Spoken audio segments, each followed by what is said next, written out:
hoje começamos finalmente com uma notícia boa para quem está nos assistindo. A primeira vez em anos que eu tenho uma notícia boa para todo mundo.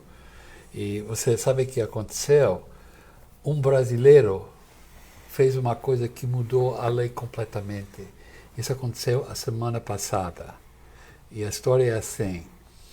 Esse brasileiro, o nome dele é Wesley Pereira, que vive em Martha's Vineyard.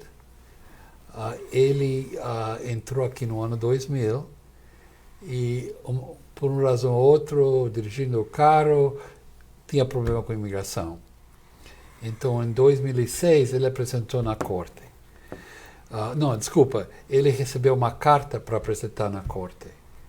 Mas essa carta que ele recebeu não tinha escrito a data e a hora que ele tem que ir na corte. Então ele só recebeu a notificação que ele vai receber a data um dia no futuro.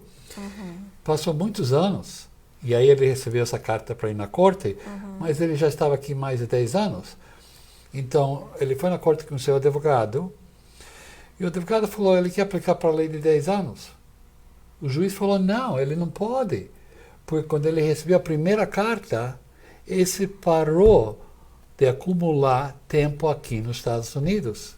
E isso, para quem não sabe, doutor Moisés, vamos explicar o que Explica. acontece. Porque quando uma pessoa recebe uma carta de deportação, o que acontece? Aquela data que ele recebeu fica parada. Então, não importa se depois daquela data passa mais anos, passou mais 5, mais 6 anos, esses anos corridos, eles estão cancelados porque está contando a data que você recebeu a carta de deportação, só para deixar bem claro. Sim, obrigado, Cristina. Eu não podia explicar assim. Então, o que aconteceu, passou muitos anos e ele voltou para a corte e o juiz não queria aceitar a aplicação da lei de 10 anos, porque ele falou, não, você recebeu essa carta no ano 2006 e no ano 2006 você só estava aqui 6 anos. O advogado falou, não, isso não é justo. Então ele fez uma apelação no Board of Immigration Appeals, isso é em Washington, D.C. E aí demorou um tempo e ele perdeu o caso. Então o advogado dele foi para a Corte Federal, no District Court, do distrito da área aí, a Corte Federal, e tentou mais uma vez e ele perdeu a segunda vez. O que aconteceu? Ele não desistiu. Ele voltou e foi na Court of Appeals, essa é uma corte embaixo da Corte Suprema. E aí também ele perdeu. Agora, no fim, ele só pediu para a Corte Suprema para dar uma olhada no caso dele, porque a Corte Suprema não precisa aceitar todos os casos. Só os casos que eles pensam que é importante. E o que aconteceu? A Corte Suprema aceitou o caso e que os juízes falaram, eles decidiram se o primeiro documento que chama Notice to Appear não tem a data e o tempo para apresentar na corte, esse documento não tem valor. E se esse documento não tem valor, o juiz não tem o poder para tomar conta desse caso, não pode fazer nada. Então, todas as outras notificações que eles receberam para apresentar na corte em outro dia não tem valor também. Então, naquele caso, o juiz aceitou o caso no fim e ele podia aplicar para a lei de 10 anos. Então, agora, no meu escritório, nós já aplicamos uns casos e já tem um caso que foi aprovado assim. É muito importante, porque pessoas que entraram anos atrás e falhou de apresentar na corte, está há muitos anos aqui agora e tem crianças nascidas aqui.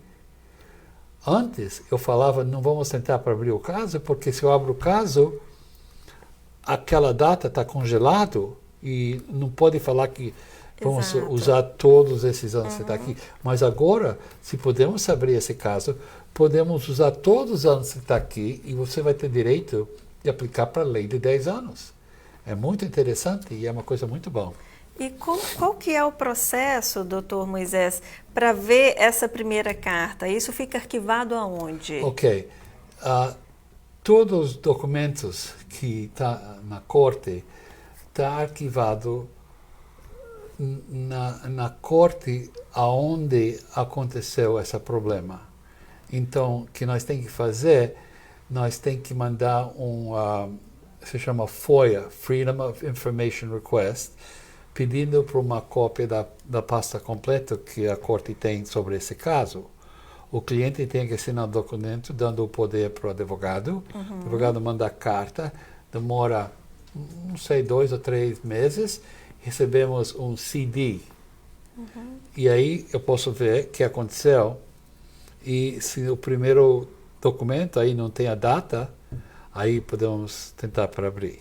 Isso é uma coisa comum, doutor Moisés? Essa primeira carta... 90% dessas cartas não tem a data. Que fantástico! Então, isso é uma notícia fantástica para todos os imigrantes. Mas o problema é que tem muitos juízes que não querem aceitar isso e estão lutando contra isso. O governo já falou, nós vamos lutar contra todos esses casos. Mas as pessoas têm que tentar. Senão, nunca vai resolver seu caso. Mas os advogados de imigração, nós já temos um meeting a semana passada, imediatamente quando isso aconteceu. E em todas as partes dos Estados Unidos, os advogados agora vão começar a mandar muitas aplicações para abrir casos. E vai ser tão difícil para esse governo lutando contra todos os advogados. Nossa, ai, que bom, que notícia boa finalmente, né? Sim. Então, para você que teve uma carta de deportação, mas não contém todos os dados, mas isso é uma coisa que tem que ser bem analisada, não tente fazer nada sozinho, procure um advogado, vai no lugar certo para não complicar a sua vida, ok?